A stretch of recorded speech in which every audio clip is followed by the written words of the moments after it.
Hi guys what's up, मेरा नाम है संचित ग्रोवर। ये वीडियो मैं उनके लिए शूट कर रहा हूं जो रेगुलर कॉलेज के स्टूडेंट्स हैं और जो अपनी सीए इंटर की प्रिपरेशन स्टार्ट करने वाले हैं और उनके दिमाग में ये डाउट चल रहा है कि अगले नवंबर 2019 में उनको बोथ ग्रुप्स की प्रिपरेशन करनी चाहिए या सिंगल ग्रुप की प्रिपरेशन करनी चाहिए। पहले तो ये वीडियो देखने से पहले मैंने एक ऑलरेडी वीडियो डाल रखी है both groups versus single group, आप उस वीडियो को जरूर देख लीजिएगा। उसके अंदर मैंने डिटेल डिस्कशन करी है।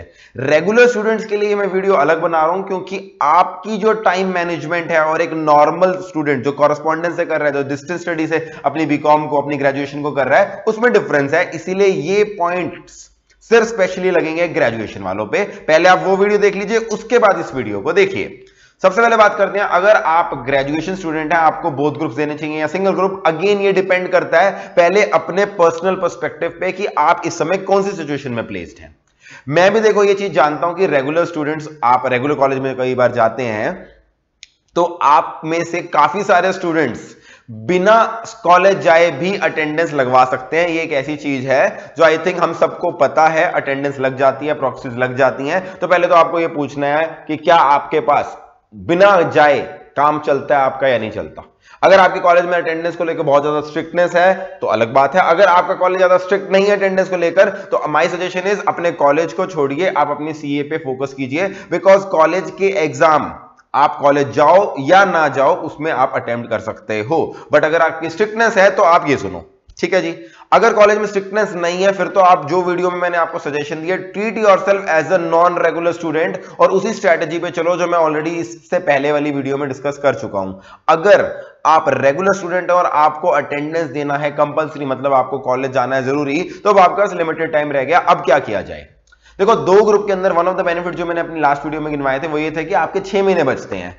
कॉलेज स्टूडेंट्स के लिए ये बेनिफिट एप्लीकेबल ही नहीं है क्योंकि कॉलेज स्टूडेंट्स अपनी आर्टिकलशिप कॉलेज खत्म होने के बाद ही स्टार्ट कर सकते हैं। सो अगर मान लो एज्यूमिंग आप अपने फर्स्ट ईयर में, सेकंड ईयर में हो, आप नवंबर 19 के अंदर क्लियर भी कर लेते हैं तो भी आपको थर्ड ईयर एंड होने का वेट करना ही है, उससे पहले आप आर्टिकलशिप स्टार्ट कर नहीं सकते। सो उसके अंदर सेकंड दो ग्रुप एक साथ देने का वो बेनिफिट तो रूल आउट ही हो गया।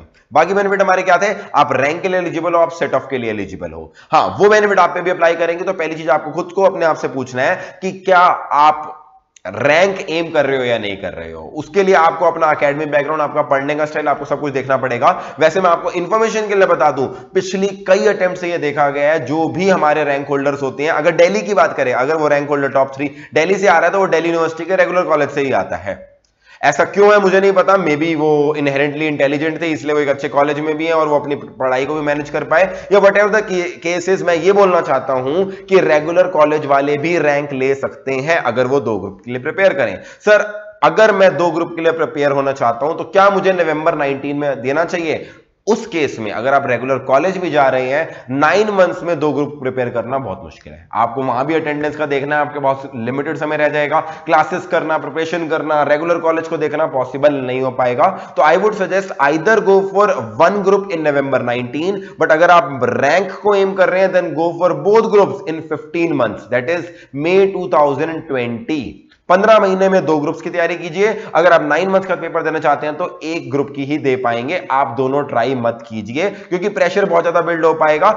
मे बी आप उस स्टडी को ढंग से ही नहीं कर पाएंगे ग्रुप देंगे तो भी, ठीक है जी। तो माय फर्स्ट सजेशन, अभी आपको देखना आपको 9 मंथ्स में एक ग्रुप देना है या 15 मंथ में दो ग्रुप्स। अगर यहां पर भी आप दो ग्रुप्स प्लान कर रहे हो, स्ट्रैटेजी तो वही रहेगी, ग्रुप 1 से स्टार्ट करना है। आपको नवंबर 19 में ग्रुप 1 के बारे में सोच के ही चलना है। ग्रुप 1 की प्रिपरेशन एंड होने के बाद आप डिसाइड करोगे कि क्या मुझे ग्रुप 2 मई 2020 में दोनों ग्रुप एक साथ देने चाहिए या दोनों ग्रुप एक साथ नहीं देने चाहिए। तो ग्रुप 1 की तैयारी स्टार्ट करनी है, बाकी बाद में देखेंगे। यहां पर भी वही फंडा लगेगा, आपको स्ट्रैटेजी रीइवैल्यूएट करनी पड़ेगी ग्रुप 1 खत्म होने के बाद। हाँ, यहां पर ग्रुप 1 करते समय आप 4 सब्जेक्ट एक साथ नहीं चला पाएंगे क्योंकि आपका यूजुअली हमारे यहाँ पे कॉलेज मॉर्निंग से आफ्टरनून तक होते हैं। आफ्टरनून तक अपने कॉलेज में बिजी होंगे आप 2 बजे तक, 3 बजे तक, तो आपको बाद का समय बचता है जिसमें आप एट ए टाइम 2 सब्जेक्ट्स ही चला पाएंगे। आप चारों सब्जेक्ट्स नहीं चला पाएंगे, तो आपको 2 सब्जेक्ट्स पहले करने चाहिए, 2 सब्जेक्ट्स उसके बाद करने चाहिए। वो 2 सब्जेक्ट्स कौन से होंगे वो आपकी चॉइस के हो सकते हैं क्योंकि पहले ग्रुप के अंदर चारों सब्जेक्ट्स बहुत ही इंटरेस्टिंग सब्जेक्ट्स हैं। अब बात करूं वो बच्चे जो इस समय मेट्रो सिटीज में, again my suggestion is same, आप अपने कॉलेज के बाद कोई अच्छी evening face to face classes देखिए, बिकॉज फेस टू फेस के अंदर जो नॉलेज इंपार्ट हो जा सकती है, जो पर्सनल अटेंशन है, जो टेस्ट सीरीज है, जो इवैल्यूएशन का तरीका है, वो फेस टू फेस वाला बेनिफिट कभी भी वर्चुअल मोड में नहीं आ सकता। तो फर्स्ट ऑप्शन है always go for face to face classes. अगर आपको ऐसा लगता है कि फेस टू फेस क्लासेस आपके नियर बाय में, क्योंकि टाइम कंस्ट्रेंट ज्यादा होगा कॉलेज के पास, नियर बाय में within a reasonable distance नहीं मिल पा रहा, तो अगला ऑप्शन आप कभी भी सैटेलाइट सेंटर पे मत जाइए, क्योंकि वहां पर फिर से टाइम कंस्ट्रेंट आएगा। वहां पर फिर आप फ्लेक्सिबल मोड ले सकते हैं पेन ड्राइव का। उस पेन ड्राइव में आपको क्लासेस में फायदा क्या होगा, वो कॉस्ट इफेक्टिव होगी, वो टाइम के हिसाब से मैनेज की जा सकती है, आप कभी भी देखा जा सकता है। अगर आपके कॉलेज के एग्जाम है तो कुछ दिन के लिए आप उसको रोक सकते हो, देखना बंद कर सकते हो, फिर लगातार कॉलेज की ऑफ आ रहे हैं तो आप पूरा पूरा दिन देख सकते हो, वो आप टाइम मैनेज कर पाओगे। बट अगेन उसमें डिसिप्लिन मेंटेन करना वो आपकी खुद की रिस्पॉन्सिबिलिटी होगी। आपको रोज एक क्लास देखनी है, वर्चुअल क्लास देखनी है, 2 सब्जेक्ट्स कर रहे हो, 2 वर्चुअल क्लासेस देखनी है, ये आपकी रिस्पॉन्सिबिलिटी है। ये टीचर इंश्योर नहीं कर पाएगा, ये आपको ही इंश्योर करना पड़ेगा, राइट। अब इसके अंदर कुछ स्टूडेंट्स क्या करते हैं, एक चीज, अच्छा अब नॉन मेट्रो सिटीज के अंदर हो, फिर मैं अगेन वही बोलूंगा, अगर आपके यहाँ सिटी के अंदर रिस्पेक्टिव नॉन मेट्रो सिटी में कोई प्रैक्टिकल नॉलेज देने वाला, फुल टाइम स्पेशलाइज्ड कोचिंग देने वाला face to face classes available हैं, तभी उनके पास जाइएगा, वो भी इवनिंग में जाइएगा, कॉलेज टाइम से भागा भागी मत कीजिएगा। नहीं तो आप पेन ड्राइव क्लासेस पे जाइए किसी ऐसे टीचर की जो आपको प्रैक्टिकली और एग्जाम ओरिएंटेड दोनों वे में एक साथ नॉलेज इंपार्ट कर सके। इसके अंदर एक चीज और ध्यान देना, मेट्रो सिटीज में जहां पर या कहीं पर भी आप फेस टू फेस के अगर कुछ सब्जेक्ट्स आपको अवेलेबल हैं, तो आप ऐसे भी कर सकते हो, कोई एक सब्जेक्ट फेस टू फेस में लगा सकते हो, किसी और सब्जेक्ट की पेन ड्राइव लेके अपना एक कॉम्बो बना सकते हो, जैसे आपको लॉजिकल लगे। दैट डिपेंड्स प्योरली आपके आसपास फेस टू फेस में कोई सब्जेक्ट का अवेलेबल है या नहीं। फेस टू फेस की मैं बात करूं, पर्सनली मेरा मानना है out of the 4 subjects in group 1, tax और लॉ जो भी लीगल सब्जेक्ट है वो यूजुअली फेस टू फेस में लेने चाहिए, जबकि प्रैक्टिकल, कॉस्ट और ये अकाउंट्स ये पेन ड्राइव में हो सकते हैं। इसका रीजन मैं आपको बताता हूं। पहली बात, टैक्स और लॉ में आपकी ड्राफ्टिंग बहुत ज्यादा मैटर करती है। ना सिर्फ अभी सीए बनने के बाद आपको ड्राफ्टिंग डेवलप करनी पड़ती है।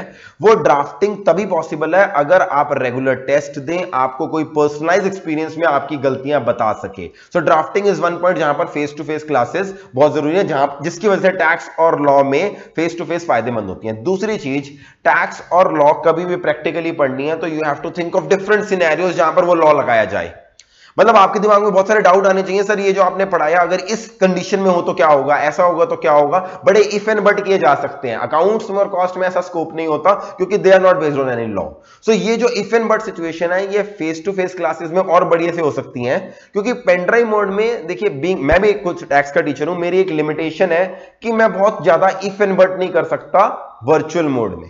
मैं एक सीधी तरीके से पढ़ाऊंगा, वर्चुअल मोड में मैं इतने ज्यादा इफ एंड बट नहीं करूंगा। बट अगर फेस टू फेस क्लासेस में मेरे सामने इस समय मान लो 50, 60, 100 बच्चे बैठे हैं, उनमें से अगर एक बच्चे ने कोई इफ एंड बट किया तो दूसरा बच्चा उसमें से काउंटर कर सकता है, सर ऐसा होगा तो क्या होगा।